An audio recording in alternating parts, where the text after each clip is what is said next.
What's up everybody, Josh Clow here. Today I'm going to give you guys another video on Josh Rosen's progression video.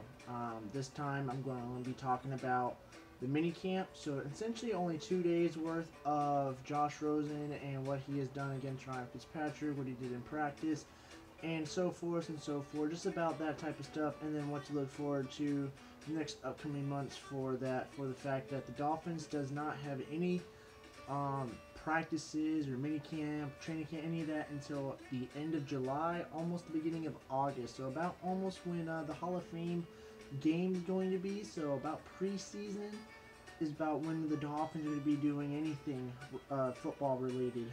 So it's a big window. So this is going to be the last video I'm going to be doing for the next, for the next month or so.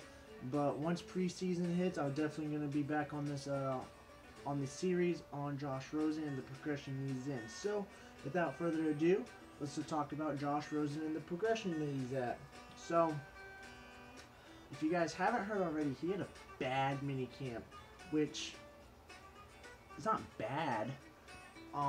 It's minicamp, no pads, and it was in the rain. So, which really look at it, played in California, then he played in Arizona. It doesn't rain over there, so probably a new environment that he was definitely playing and learning in, which is not a bad thing. You guys got to realize that.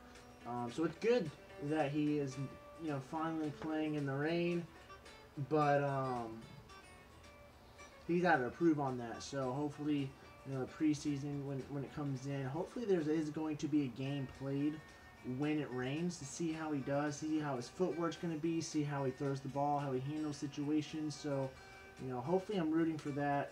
Definitely a whole lot of practices, raining, and hopefully they play with a lot of wet balls. Just see, he's got to get better on that, because 16 games in Miami, it's going to rain at least one game at the bare minimum. Probably it's going to rain about at least 4 home games, so he has to prepare for that and get ready for that. So that's the one thing you guys got to put in consideration is he did play with wet balls. He did play in the rain. He didn't play so well, but he's going to improve on that. So hopefully, he does. Second, he got lucky because the defense was dropping interceptions, but he almost threw a lot of interceptions, which is rookie mistakes, if you want to put it on it. Yeah, he's not a rookie anymore, but if you look at the situation he is, new coaching staff, new team, all that stuff, he's essentially a rookie again. They're not going to place, that label on him, but in my opinion, I'm going to say that he's a rookie again, for the fact that everything's brand spanking new to him. No second-year quarterback should be in that position from the get-go. So definitely a first-round pick. So he's already in a sticky situation, but I'm keeping an open mind on it. He is a young guy. He's on his third different offensive coordinator, third scheme, second head coach, and just under 12 months, or about 12 to 15 months. So that's a lot for a young guy take in, and he's very young. I don't know his exact age. I don't remember. He's like 22, 23 years old. So got to put those in consideration. But Ryan Fitzpatrick did play a lot better than Josh Rosen. Ryan Fitzpatrick definitely found his wide receiver that he likes the most. This is Devontae Parker. Josh Rosen, still trying to learn with everybody.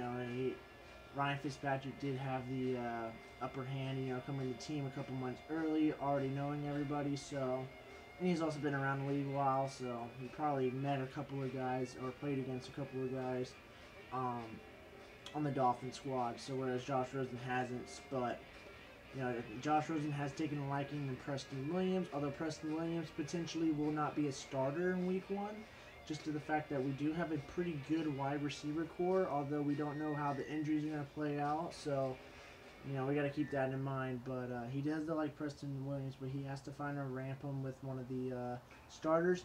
I wouldn't be surprised if him and Albert Wilson just clicks. And then Kenny Stills also, Josh Rosen has an arm, he can gun it. That could be a deep threat for Josh Rosen. He really, we need that. Ryan Tannehill wasn't the greatest deep thrower. I mean, he did okay, but with Adam Gase coming in with Joe Philbin, he was absolutely garbage at deep throwing. But Josh Rosen's definitely a better deep thrower than Ryan Tannehill, and I'm hoping that we do play a lot more, shotgun, throwing it down the field type situations with Brian Flores' offense. Definitely with Ryan Fitzpatrick, who's also a gunslinger. So it should be a pretty interesting season. So keep an open mind.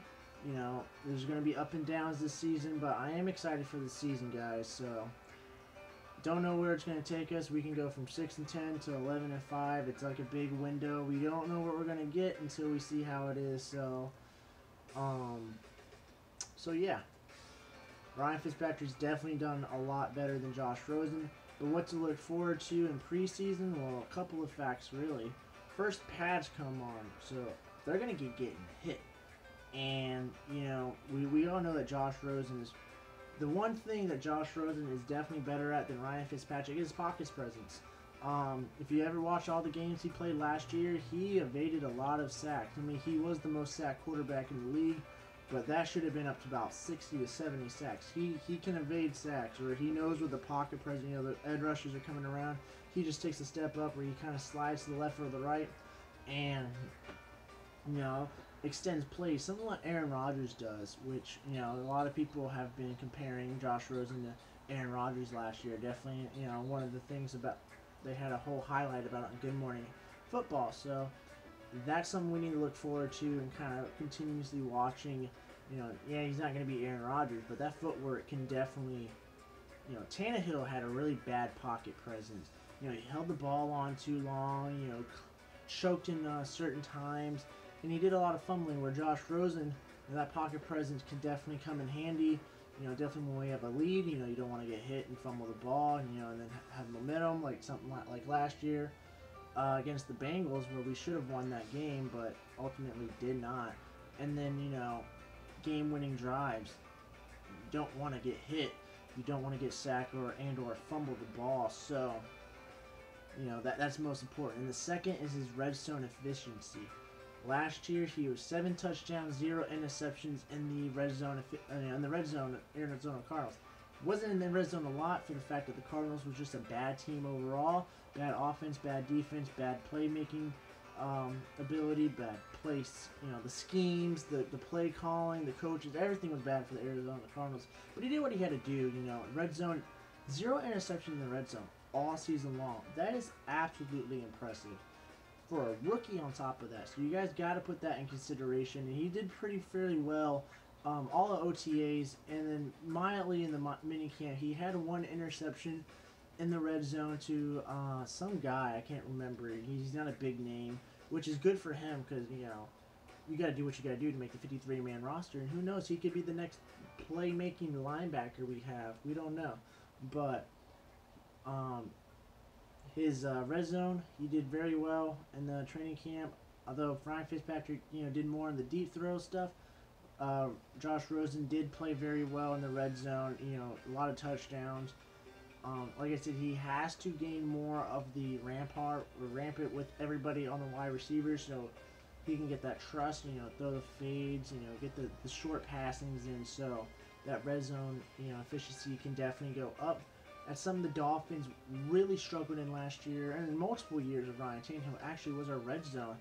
We'll run 9-10 plays in the red zone just to kick a field goal or not convert a 4th down in the red zone. So Josh Rosen comparing, you know, Ryan Tannehill, these are big things for Josh Rosen, because these are what the Dolphins definitely struggled in last year and, you know, years beyond. So often, you know, we got to keep an open mind, like I said, and just, you know, Josh Rosen's going to improve week in and week out. You know, we can't just, you know, just give him hate, you know, for one bad play or one bad day, one bad game. You know, we got to keep an open mind. We got to remember he is a new guy on new, you know, coaching staff, new everything, you know. Right now, the Dolphins aren't, you know, end of the day, we're going to run for the Super Bowl. That's every team's dream. Even the team that goes 0-16 has the chance of winning the Super Bowl that next season. Doesn't mean they're going to, but that's the shot. So the Dolphins ultimately are, you know, they're trying to win the Super Bowl, but the Dolphins aren't trying to do much. They're trying to see what they have now, because like I said in the video before, Brady and Belichick is leaving, whether it's this year or next year. So the Dolphins are in prime position to, you know, try to win and take over the AFC East once that happens. Brian Flores is seeing where we're at now and what we're going to do. in the future. So that's that. So basic breakdown. Fitzpatrick did a lot better than Rosen, but Rosen did show stuff that he showed flaws that was important. The rain. He's going to definitely improve it, but he did play very well with the red zone and then his pocket presence. So something to build on. No one's perfect. Even Brady with 6 rings has his own problems, and Aaron Rodgers, potentially one of the best quarterbacks to ever play in the league, has his own problems. So every quarterback's going to have its problems. Every quarterback's going to have his greats, his weaknesses. So that's that. Preseason's going to be second week of August. Keep it open. Keep a lookout for that when it starts coming out. I'm going to be making another video, hopefully soon, about a joint practice that the Dolphins have just confirmed yesterday. So keep an eye out on that video. I'm talking about that joint practice with whatever team that they say. I'm not going to give you guys that already if you guys don't know, so you can catch on the next video. But good news for the Dolphins for that. So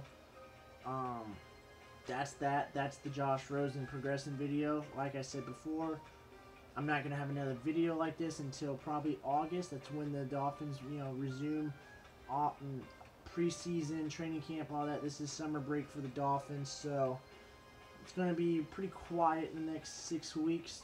Might be a trade or two going in. I don't know. The Rashad Jones thing is very, it's kind of just standing still. We don't know if they're going to trade him. They're going to keep him. We're going to have to keep an eye out on that.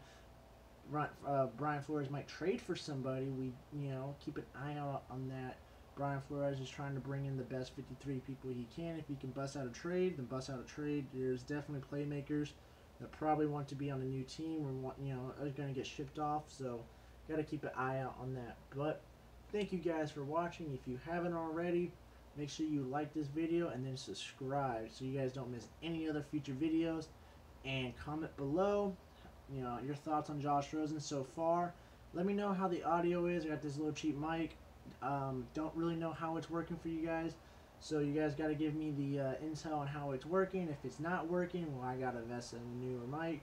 If it does the job that it needs to do, then that's awesome. It was definitely worth the money for right now. So let me know how the audio is. Comment down below, and I hope to see you guys on the next video. And if I don't buzz on another video within the next day or so, hope you guys have a great weekend, and thank you guys for supporting me and watching the video. Have a great day, guys.